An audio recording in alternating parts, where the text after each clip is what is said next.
Hello friends, today is an exciting day because this is the first of the last sets of lessons. What I mean by that is we've been doing these What I'm Teaching this week all year long, and we are finally at the last set. So in this video we're talking about the last week of school, so the last month of school really, for 4th and 5th grade, and what I'm doing with them to keep them engaged all the way till the end. And then soon we'll do 3rd, and then I think 1st and 2nd will be in the same. I haven't decided. We shall see. Anyway, so 4th and 5th is up today. We are doing a lot of fun things. We're doing parachute, we're doing ukulele, we're doing all of the things. So let's get started. All right, so first of all, my kids come in on Monday and we do our normal stretches. I usually tell them, hey, this is your last week of music, because two things. One, because I see my students for a week at a time, my last week of music starts a month early. So it's like still April and I'm like, I'm not gonna see you till 5th grade, or I'm not gonna see you ever again. So I really want to emphasize, like, we need to have all the fun this week. And then number 2 is we earn our class points throughout the week and we cash them in for game time on Friday. And so I tell them, like, since it's our last week, let's see if we can get lots and lots and lots of points so we can do like a lot of game time on Friday. And they're like, yeah, that sounds great. I'm like, awesome. So I am, you know, emphasizing that at the beginning, and I tell them, you know, we're gonna do some really fun things and just all this stuff to basically be like, please behave. So after we get through all of that, then we are starting with the piece March. Nope, not March, not March. The theme from Star Wars, just the typical one. And we're just listening to half of it, but what I actually have them sit down and we just listen, and they show me A, B, C, and introduction / interlude. So we go through that, and then I'm like, great, we're gonna use those different sections that we just talked about, and we're gonna use the scarves to go along with that. I might actually have a scarf. Let's see. Do we have a scarf? Please hold. Fun fact, every week I write on my to-do list, bring home things for video, and every week I forget. So we take our scarves, and on the introduction we do little teeny tiny shakes. And then on the A section, we go up for 4 and down for 4. So 1, 2, 3, 4, down 2, 3, 4. 1, 2, 3, 4, down 2, 3, 4. Although I think I might actually like it better with 2, like 1, 2, 1, 2, 1, 2, because that works better later on. So that's B. On C, on B, we march and just hold. And then on C, I tell them to try to make it floaty because it matches what it sounds like. And so they are, you know, do whatever. And so some of them will like throw it up. I just tell them to match the music and make it floaty is basically my point. So usually we'll do that 2-ish times with the scarves, and then I'll put up on the board a video of an orchestra playing with John Williams conducting. And I tell them at the end of the song, I'm gonna ask you what instruments you saw, and I want you to name off some instruments. So we'll listen, we'll watch, and that just gives them, if you give them something to look for, they're much more likely to look more intently. So that's why we do that. And so that at the end we'll go through and I'll be like, okay, we saw the timpani and we saw the trombone and we saw the you know, all those things. And I ask them, because last time we learned in 4th grade about the percussion family and the string family. We're not making it to woodwind and brass this year, and you know what? I'm just letting it go. That's been my mantra for this past month. I'm like, just let it go. Be like Elsa. Be like Elsa. Let it go. Let it go. Because it's the end of the year and it's fine. Everything's fine. So we go through those, and so we'll review percussion family and then we'll review the string family. I'm like, great. What? And I'm like, great, there's an instrument in my classroom that's in the string family. What instrument is that? And someone will be like, oh, it's the ukulele. I'm like, great, we're gonna use the ukulele this week, and we're going to focus specifically on seeing if we can switch chords. I'm gonna play a song, see if you can count how many times I switch chords while I sing. And so I'm singing and playing Kookaburra, and I guess I can grab it. Oh, I should probably tune my ukulele because I have not used the one here since distance learning ended. This ukulele my granddad put together, so I'm slightly concerned it's gonna like pop at any moment, and it feels really weird now after using my school one for so long, but it is what it is. So forgive. Also, my nails are ridiculous right now, so just forgive all the ridiculousness. Anyway, Kookaburra sits in the old gum tree, merry, merry king of the bush is he. Love Kookaburra, happy your life must be. All right, that's my best attempt for today. There we are. So I have them just count how many times I switch, and then I'm like, great, we're not gonna do all of that, but we will learn this song, and we're using this because we're gonna learn it later. And so I teach them the actions that we learned last year. So we do Kookaburra sits in the old gum tree, Mary, Mary, king of the bush is he, laugh, Kookaburra, laugh, Kookaburra, happy your life must be. And yes, I do make my 5th graders learn the actions to the song. And yes, it is probably too little kiddish for them. I don't care. Then after that, I'm like, okay, now let's go over a song that you do know a little bit easier, and that song is Love Somebody. And so I'll pull out Love Somebody, and I'm like, this is the first thing we're gonna do with our ukuleles today. And so we'll go through and sing the song, which goes, love somebody, yes I do. Love somebody, yes I do. Love somebody, yes I do. Love somebody and it may be you. Now, love somebody and it may be you. Normally I do this in D, but for the purpose of this, I've been using C instead. And so the first thing we do when we get our ukuleles, we remember how to use them. 4th grade used them before, 5th grade did not. So the first thing we do is just love somebody, yes I do. Love somebody, yes I do. Love somebody, yes I do. Love somebody and it may be you. Okay, now ideally we would do love somebody, yes I do. Love somebody, yes I do. But we're not getting to G, so we're just starting with playing C all the way across. And then I'm like, great, this time can you do every beat? So then we'll do love somebody, yes I do. Love somebody, yes I do. Love somebody, yes I do. Love somebody and it may be you. And then I'll ask them to come up with something. They'll be like, oh, can we do ti-ti-ta, ti-ti-ta? Great.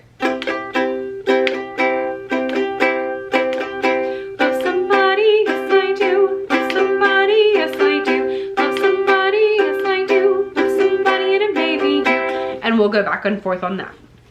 After that, then we're using a Bernadette Teaches Music. She has some like ukulele play along. So we do a ukulele practice. It's just C, and it's just different rhythms. And then after that, we're doing a play along with the song Hey Ho, because it has C and A minor. And so most of the classes only learned C. So they're doing just the C part, and when it gets to A minor, I tell them just stop. And that works just fine. On Tuesday, the kids come in and we're doing the scarf activity again, and then we're transferring that to the parachute. So we do the exact same thing, but on the parachute. And so we do little teeny tiny shakes. Everyone goes up for 4, down for 4. B section, we walk around in a circle, and C section, we do very gently back and forth, and we talk about making it floaty and light and gently. And so we do that for about half of the class, and then the other half of the class, we're using the ukuleles again, and we're just picking up where we left off. So we review C. Most of them are okay to go to the next chord, so I'll teach them A minor.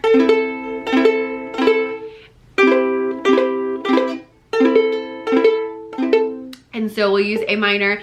We'll do some different activities with that, like just some different rhythms. I'll play, they'll play, I'll play, they'll play. And then we'll do a video from, again, Bernadette Teaches Music, where it's A minor and C, and they have to switch back and forth. So actually, before we do that, sorry, we'll do 4. So we'll do C, 2, 3, 4, A, 2, 3, 4, C, 2, 3, 4, A, 2, 3, 4, and then we'll do C, C, A, A, A, C, C, C, C, A. And with all of those type of things, I find it most successful if we do it a little bit.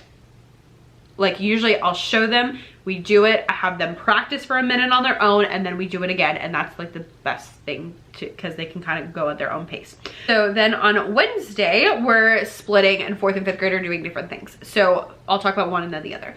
4th grade on Wednesday is doing a body percussion play along to Encanto, like We Don't Talk About Bruno. I'll link it down below. And then we're doing a rhythm play along with We Don't Talk About Bruno. So that way, that's why I picked I wanted the same song.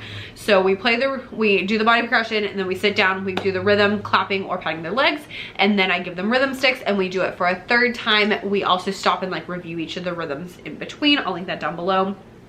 And then after that, I'm like, great, we just played a whole bunch of rhythms. Now we're gonna see if you can write some rhythms. We're gonna do this activity. In this activity, it's really easy. It's just gonna be 10 questions. The first 2 And then I told them the first thing you do when you get your paper is put your name on it, and then you're gonna wait because number 1 and number 2, I have to tell you what to do. And so we're actually taking our end of the year assessment for rhythm. And so I just find there more, it's, you know, less stressful if I say activity than assessment. And so they get their papers, they write their name on it, and then I will link these down below. I have whole sets of rhythm assessments, and I'm working on solfege ones, but we're using the page that has different things on it. So some of them are all dictation, some of them are all writing, you know, and doing certain beats per measure, and some of them are like identifying rhythms and stuff like that. But the ones we're using are every sheet, every rhythm has this, and it's 1 page, and the first 2 are dictation, so I'll say a rhythm and they'll write it down, and then it has some like circle the quarter note, circle the 8th note, like those kind of questions, and then it will have a word and they have to circle the rhythm that matches. So one says flower, so they're supposed to circle like TT, and then the other one says bird, so they circle ta, and then they write their own rhythms and they have to get a certain number of beats in those measures. So it's just 10 questions. It's really, really easy, and it gives me a good look at who understands what we're doing because there's so many different ways to do rhythm, and I've found that really has been pretty successful, and it's really helped me to see like where the holes are and what we need to do starting off next year, which is the main purpose. And then if they finish early, then they get to do coloring sheets, which is always a plus. And to anyone who's like, this sounds so dumb, I was so terrified to like give my kids a test in the early days. It's not as terrifying as it seems. They're not gonna freak out, they're not gonna lose their minds. It's not a big deal. Just tell them it's an activity, tell them it'll be easy, and it usually is, and it's fine. So that's what 4th grade's doing. 5th grade, I'm actually not assessing because honestly, with 5th grade, I was like, look, we didn't really have music for like 2 years because of COVID. So my main goal this year is just like, let's have some fun. We're doing some piano, we're doing some ukulele, like we're just having fun. That's what we're doing. And so we did learn things, but I wasn't as like, you must learn 16 notes as I was with the other grade levels. So because of that, I did not choose to do an assessment with 5th grade, is my whole point of all of that. So with 5th grade, what they are doing is instead they're doing the Love Somebody game at the beginning. And so this game, we sing this, what happens is one person goes to the front. This is not the official game officially. It's supposed to be, you sit in a circle and one person thinks of somebody else, and then the kids have to try to guess who that person's thinking of. And I was like, there's no way that anyone's gonna do that, honestly. So instead, what we're doing is one kid goes to the front, everyone else sings the song, I drop like an eraser or a crayon or something into somebody's hands while we're singing, and then at the end of the song, everyone closes their hands, and the person in the front has to turn around and they have 3 guesses to see who has it. So it's really, so that's been a huge hit with 4th and 5th grade. They've loved it. It's really easy, it's really calm, it's really quiet, so I love it. And we do that for about half the time. Then the other half of the time we're doing centers. So I just did 2 centers this time. I have one group playing Rhythm Kaboom, which is one of my favorite games. They sit in a circle, they pull out a card, read off the card. If they get it right, they keep it. If they get it wrong, they put it back in, and they just self-regulate that. Like, I'm not worried about perfection or anything like that. And if they get a kaboom, then they put all their cards in and have to start over. So it's a game that never ends, which is lovely. The other half of the kids have, I printed out just like chord charts with C, A minor, and then I also did F and G just in case anyone was like, you know, feeling really crazy. And then a whole bunch of rhythm cards. And so they get a chord chart and they get some rhythm cards, and they play that chord with that rhythm. And I tell them you can make a really long rhythm, you could just do one measure, you could do different chords and change them. So they've all kind of taken it and run with it differently, which is really helpful because if you have kids at different levels, they're all still able to do something and they can, you know, make it harder on themselves. And then halfway through we swap. Now on Thursday, if I do have a Thursday, 4th grade is doing that. 5th grade is learning the F chord, and then they're doing a rhythm play along with F, and then they're doing Thunder, because Thunder has C, A minor, and F. And I've also used that where we just didn't learn F and we just did C and A minor, and then on F they just stopped. And so there is that option as well. And I want to mention, one, obviously I'm like, we're gonna learn a chord a day, so that's kind of insane. I'm not really worried about them like really knowing ukulele. The main thing was I was like, oh my gosh, we're almost at the end of the school year. And then I was like, we didn't even touch the ukuleles this year. And I was like, well, you know what? We're just gonna go for it. And so it's more like, let's see how to hold it. Let's try it out. Let's see what it's about, rather than like, you must play ukulele correctly. So I'm not stressing a lot. We're just kind of having fun. We're just kind of, you know, trying it out, seeing how we like it. And then my 4th graders will use it again next year in 5th grade and go further, hopefully. So that's my little spiel about the ukuleles is, you know, if you only get a couple days, just take a couple days. And it's really fun at the end of the year because it's really fun and it's new and it's different. So the kids have been like really well behaved between the parachute and the ukuleles. Like, we have been in line because they want to do all of those things. So that's where I stand on that. I also love the play-alongs. I tell them with the play-alongs, I'm like, if you're having a hard time switching chords, then just pick one. Like, just play C and just play C when the C pops up, and when C goes away, just sit there. And that's fine with me. And I tell them that, I'm like, you can make it easier or you can make it harder. Like, it is up to you. You choose what level you're at. I don't care as long as you're doing something. And so that also helps as well. Then we are down to Friday, the very last day of music for each group. So bittersweet now that I've had my kids the entire time they've been at my school. So like my 5th graders I have seen since kindergarten. So we start, I mentioned, I'm like, hey, just be aware, this is our last day. And the first thing we do is actually a boom whacker play along, because I wasn't planning on doing this, but I had a bunch of kids who were like, what are those colorful things over there? And I was like, the boom whackers? They're like, sure. And they're like, are we gonna use them? And I was like, have we not used them? And apparently we like haven't used boom whackers all year. So I was like, sure, we can use the boom whackers. So we're starting out with a rhythm boom whacker play along. I just have them watch the video first and tap their legs every time. We're using the one that goes along with Rio. I'll link it down below. So when the bird taps the rhythm, then they tap just to get like the rhythm part down. And then we add the boom whackers. Boom whackers are pretty straightforward. I just have them tap whenever they see their color. And that's really all there is to it. After that, we pick that up and I'm like, great. Now, since it's our last day, what we're gonna do is we're gonna play a game that I pick. We're gonna chill out for a second and then we'll cash in your points for your game time where you get to pick. So the first game we play is Kookaburra.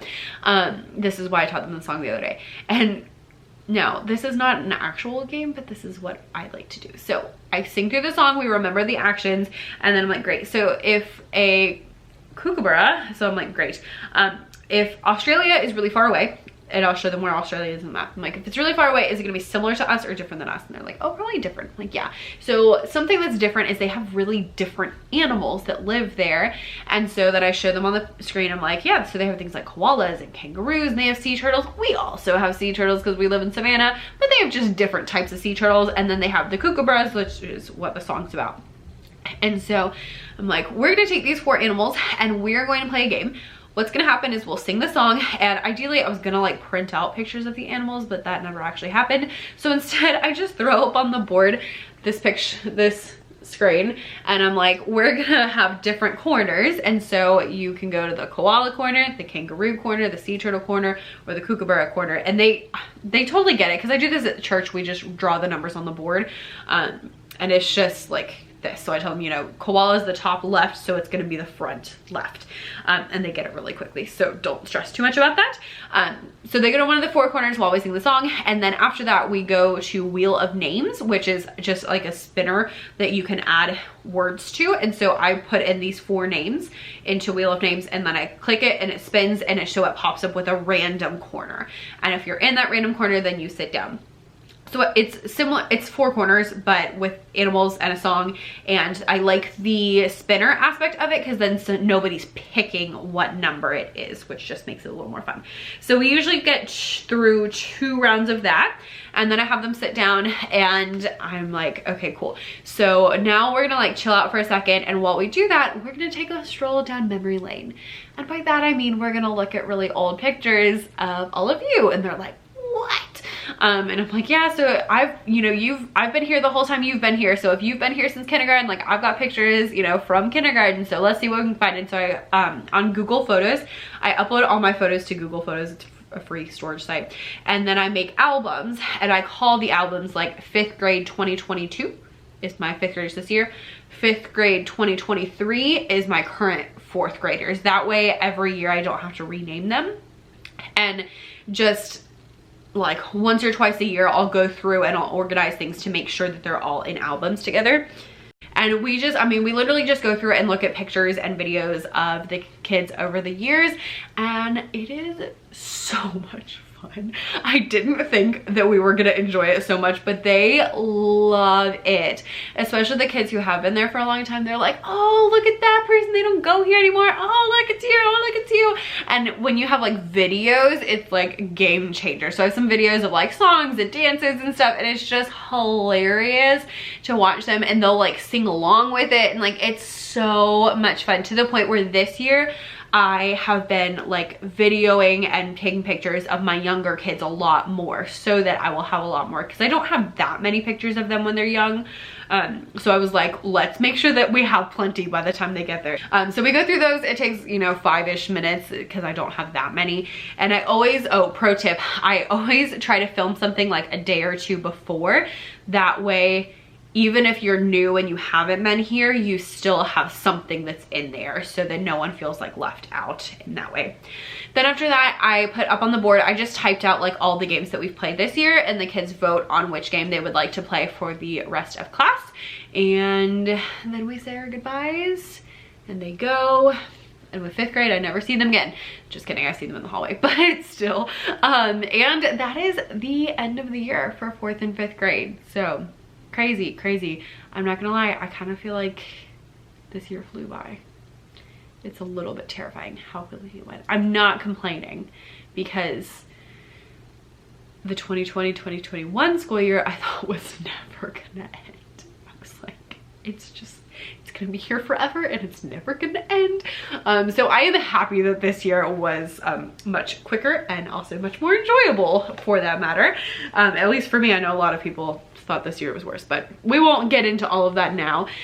If you've been around for the whole year, thank you so much for watching. I do still have the 3rd grade and then 1st and 2nd grade end of the year lessons, so those will be coming out soon, but like we're almost there. We're almost there. Thank you so much for watching, and thank you for being here. I don't say enough, but I really appreciate you being here, and I appreciate your support, and I appreciate all your comments. I appreciate when you find me on Instagram and talk over there. I appreciate every like and every comment, and like it truly means something to me. Every like, every comment, every view, and so I appreciate and I see every single one of you. Thanks so much for watching, and have an excellent rest of